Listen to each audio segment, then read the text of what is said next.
नमस्कार दोस्तों, खबरों की दुनिया में आपका स्वागत है। आप जुड़ चुके हैं फर्राटा एक्सप्रेस न्यूज टाइम रिपोर्टर एहिर राजा के साथ ग्राउंड जीरो से यह खास रिपोर्ट आपको लिए चलते हैं। जौनपुर उत्तर प्रदेश डीएम रविंद्र कुमार मादन ने किया जौनपुर जिला अस्पताल का किया औचक निरीक्षण। जिला अस्पताल की गंदगी देख के भड़के डीएम ने लगाई कदई संस्था के ठेकेदारों को फटकार।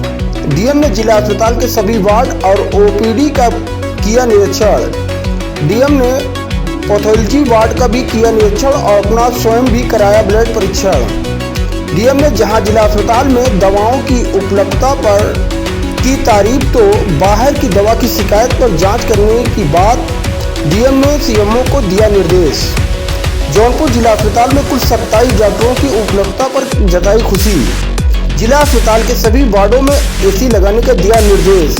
जिला अस्पताल की खराब लिफ्ट को बजट मंगाकर नया लिफ्ट लगाने की दिया आदेश। डीएम ने एक वार्ड के बाद ओटी डीएलसी वार्ड का भी किया निरीक्षण। डीएम ने सभी तहसीलों के एसडीएम को भी रात में सीएचसी और पीएससी निर्देश दिया। ऑक्सीजन कंटेनर और वेंटिलेटर की उपलब्धता की डीएम ने मानी बात और सूची रूप से चलाने पर सीएमओ की तारीफ। डीएम के निरीक्षण में जिला अस्पताल में मची हड़कंप। आप देख रहे हैं फर्राटा एक्सप्रेस न्यूज टाइम रिपोर्टर एहिर राजा के साथ ग्राउंड जीरो तो यह खास रिपोर्ट। इस खबर को लाइक करें, शेयर करें, बेल आइकन का बटन जरूर दबाएं ताकि हमारे नए आने वाले नोटिफिकेशन आप तक सबसे पहले पहुंच सके। देखिए, आज मेरे द्वारा यहाँ पे जो हमारा डिस्ट्रिक्ट हॉस्पिटल है, मेल हॉस्पिटल है, उसका निरीक्षण बहुत विस्तार से किया गया है। इमरजेंसी से लेके ओपीडी, दवा वितरण कक्ष, पर्ची वितरण कक्ष, एक्सरे, अल्ट्रासाउंड, जितने भी जो जांचें हैं, किडनी का जो डायलिसिस हो रहा है, ओटी रूम और वार्ड में जाके सीधे बहुत गहन स्तर पर समीक्षा की गई है। सभी जितने यहाँ पे पेशेंट्स हैं, उनके जो तीमारदार है, उनसे भी फीडबैक लिया गया है। जो लोग ओपीडी के लिए आए थे, उनसे भी जनरल फीडबैक लिया गया है।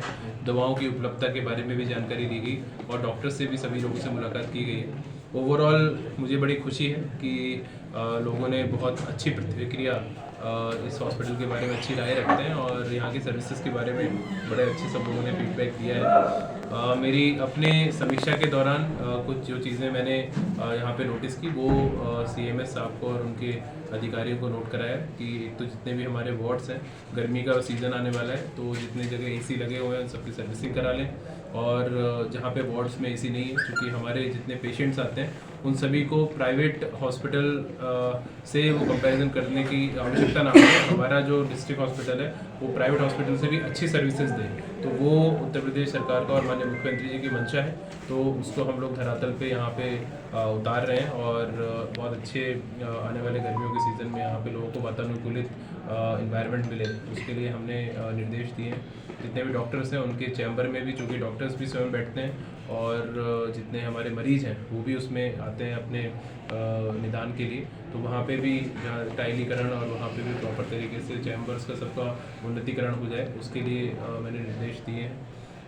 जब इमरजेंसी में घुसते हैं तो वहाँ पे जितनी जो दिशा निर्देश लिखे हुए हैं और जो स्वास्थ्य विभाग द्वारा जो सर्विसेज दी जा रही हैं उसके बारे में पूरी तरह महत्वपूर्ण जानकारियाँ लिखी हुई हैं।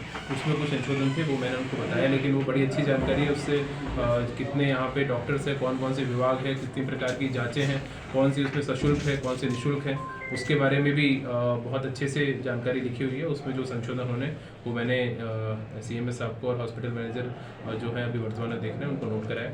हॉस्पिटल मैनेजर यहाँ पे नहीं है, उसके लिए मैंने कहा है कि शासन को पत्राचार मेरे स्तर से कराएं, उसमें मैं शासन में बात करूँगा ताकि हमारा प्रयास रहेगा जल्दी से यहाँ पे हॉस्पिटल मैनेजर भी आ जाए।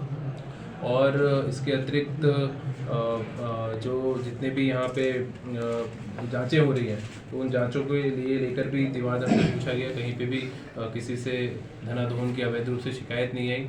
जांचें भी समय से अपनी रिपोर्ट जांचों के बाद में दे दें वो एलटीज़, उसके लिए भी निर्देशन दिए गए।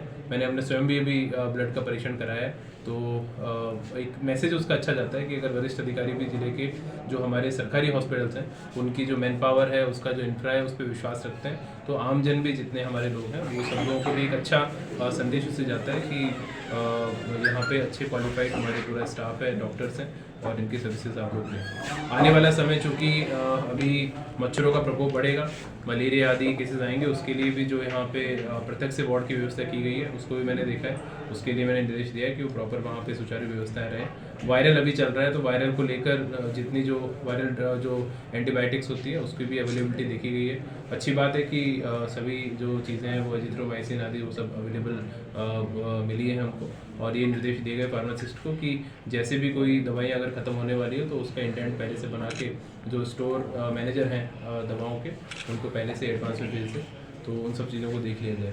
तो ये अच्छा है कि यहाँ पे जो CMS साहब है मिस्टर राय, तो उनके निर्देश में अच्छा काम चल रहा है। मैंने उनको डायरेक्शन दिया है कि इसको और उन्नत स्तर पे हमको लेकर जाना है, यहीं पे नहीं रुकना। और जैसा मैंने कहा कि माननीय मुख्यमंत्री जी की मंशा है कि हमारे सरकारी अस्पताल जो है प्राइवेट हॉस्पिटल से भी अच्छी सर्विसेज दें, तो उस दिशा में हम लोग आगे काम करेंगे। जो यहाँ पे अस्पताल में ऑक्सीजन का सब्सटेटर और वेंटिलेटर क्या व्यवस्था है? देखिए, ऑक्सीजन जो प्लांट है वो PM केयर फंड से कोविड के दौरान यहाँ पे लगा था। वो भी मैंने एक मरीज़ का जाके चेक किया, तो वो जो उसका पूरा पाइपलाइन से वो ऑक्सीजन की सप्लाई हो रही थी प्रॉपर तरीके से। जो जिसको चेस्ट ये फिजिशियन ने जिनको बताया था, तो वो मरीज़ को सप्लाई की जा रही थी। तो वो भी अच्छी व्यवस्था है यहाँ पे। वेंटिलेटर्स भी यहाँ पे चल रहे हैं, और इमरजेंसी में किसी प्रकार की कोई उपकरण आदि की वो मैंने स्वयं जाके देखा है, उसमें वहाँ के डॉक्टर से, वहाँ के टेक्नीशियन से बात की है, तो हर जगह मुझे कहीं कोई दिक्कत नहीं आई। डायलिसिस भी मैंने देखा, एक मरीज 2018 में यहाँ पे सर्विस शुरू हुई थी किडनी डायलिसिस की। बहुत महत्वपूर्ण ये सर्विस है, और जो संस्था यहाँ पे काम कर रही है उसके बारे में भी फीडबैक लिया गया है, तो वो भी अच्छा फीडबैक मुझे उसका मिला। कुछ आउटसाइडर यहाँ पे लगे रहते हैं जो आकर के मरीजों से इमोशनल जो है वो करके अपना ले लिया। ये जनरली हर जिले में इस प्रकार का लोग प्रयास करते हैं, और इस प्रकार के लोगों के भी प्रयासों को रोकने की आवश्यकता हर जगह होती है। तो जितनी अवैध एम्बुलेंस कुछ होती हैं जो बाहर से बरगला के जो दलाल लगे रहते हैं, तो वो एम्बुलेंस में बैठा के प्राइवेट नर्सिंग होम में लेके चले जाते हैं और वहाँ पे बहुत ज़्यादा धनराशि मोटी वसूलते हैं और मरीजों को डाइवर्ट करते हैं। तो उसको हम लोग जिस प्रकार से आज औचक निरीक्षण किया गया है, उसको भी पहले हम लोग फीडबैक लेंगे, औचक निरीक्षण करके ऐसे लोगों पे भी। महिला अस्पताल में क्या आपने निरीक्षण किया है? नहीं, आज मैंने पुरुष अस्पताल का डिटेल निरीक्षण, फिर औचक रूप से मैं अगले समय में इसको वो करूँगा। और बाहर जो एम्बुलेंस बात आप कर रहे हैं, इमरजेंसी में पेशेंट में लेके खुद आया था, तो बाहर दवाएं लिखी जा रही हैं, तो मैंने ये इनको कहा है कि देखिए, कई बार ऐसा आवश्यक हो जाता है कि जो एक इसमें EDL होता है, एसेंशियल ड्रग लिस्ट, जो कि सरकार की तरफ से जैसे 200 से ऊपर दवाओं का एक बनाया गया है कि ये बहुत महत्वपूर्ण आवश्यक दवाएं हैं जो कि जिला अस्पताल में अवेलेबल होनी चाहिए। अगर वो उन दवाओं के अंतर्गत किसी मरीज को सही किया जा सकता है उन दवाओं से, तो वो निश्चित रूप से उस EDL में से ही लिखना चाहिए। अगर आपको बाहर की कोई दवा, जीवन रक्षक दवा लिखने की बहुत आवश्यकता है, तो प्रयास ये होना चाहिए कि जो हमारा प्रधानमंत्री जन औषधि केंद्र है, यहाँ पे 2 जन औषधि केंद्र हैं, तो जेनरिक मेडिसिन होती है, वो सस्ती मेडिसिन होती है, तो वो अगर लिख दी जाए तो उससे वो सस्ते में मरीज को जीवन रक्षक दवा उपलब्ध हो सकती है। और उसके अतिरिक्त अगर कोई आवश्यकता है तो मैंने अभी CMS साहब को कहा है कि सभी डॉक्टर्स के साथ में मीटिंग करके उनको बता दें और पर्चे पे पीछे स्पष्ट रूप से लिख दें कि भाई ये EDL में उपलब्ध नहीं है और ये चूंकि जीवन रक्षक है, बहुत आवश्यक है लिखना, तो उसको लिख दें। तो इसमें कोई छुपाने की बात नहीं है। अगर हमारा पहला उद्देश्य है मरीजों की जान बचाना, पर ये जनरल प्रैक्टिस ना बन जाए कि जैसे मान लीजिए एजिथ्रोमाइसिन है, बहुत कॉमन एक दवा है, अब उसको भी ना लिख के उसके एक वैकल्पिक दवा को फिर किसी मेडिकल स्टोर के लिए लिखा जाता है, तो वो पता लग जाता है। इतने सारे लोगों से आप सबके सामने चर्चा हुई, तो अगर इस प्रकार की चीजें व्यापक रूप से होती तो निश्चित रूप से हमें पता लग जाती। पर आगे और इसको हम लोग इसको ध्यान रखें, इसके निर्देश अस्पताल के बाहर जो ट्रैफिक मैनेजमेंट है उसके लिए जो ट्रैफिक पुलिस है उससे हम लोग समन्वय बनाकर